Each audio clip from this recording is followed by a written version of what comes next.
everyone, a few teachers are going to help me read the famous novel Fantastic Mr. Fox by Roald Dahl. I wonder why he was known as so fantastic. Let's find out. Chapter 1. The Three Farmers. Down in the valley there were 3 farms. The owners of these farms had done well. They were rich men, but they were also nasty men. All 3 of them were about as nasty and mean as any men you could meet. Their names were Farmer Boggis, Farmer Bunsen and Farmer Bean. Boggis was a chicken farmer. He kept thousands of chickens. He was enormously fat. This was because he ate 3 boiled chickens smothered with dumplings every day for breakfast, lunch and supper.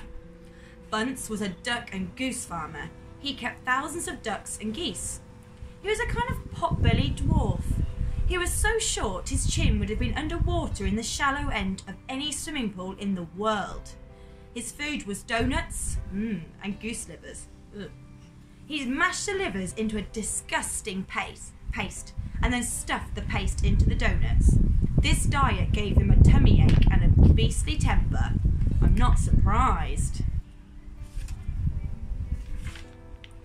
Bean was a turkey and apple farmer.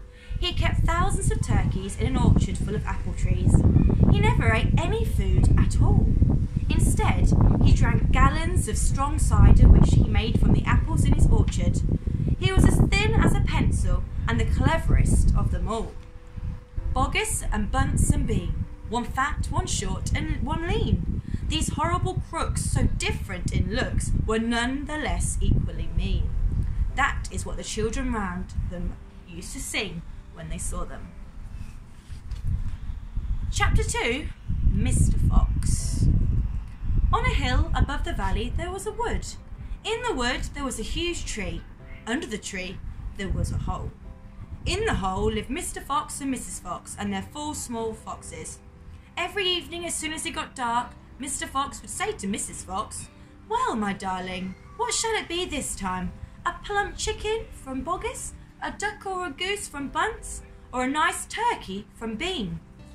And when Mrs. Fox had told him what she wanted, Mr. Fox would creep down into the valley in the darkness of the night, and he would help himself.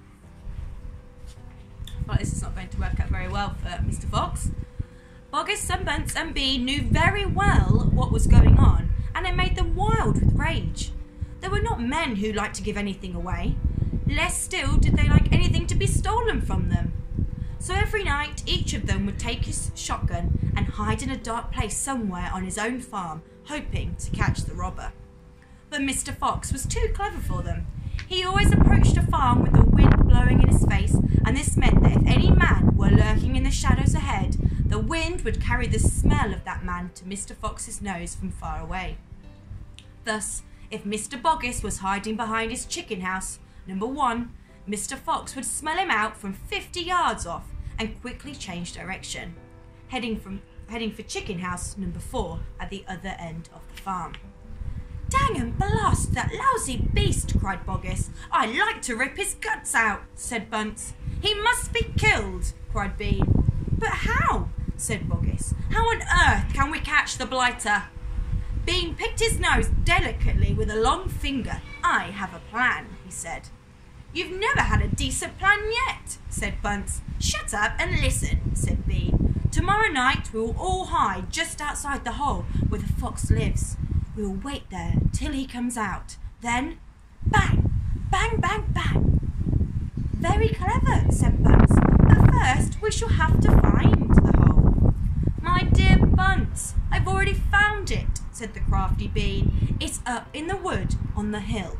It's under a huge tree." Right, I'm going to stop there. Let's find out what happens.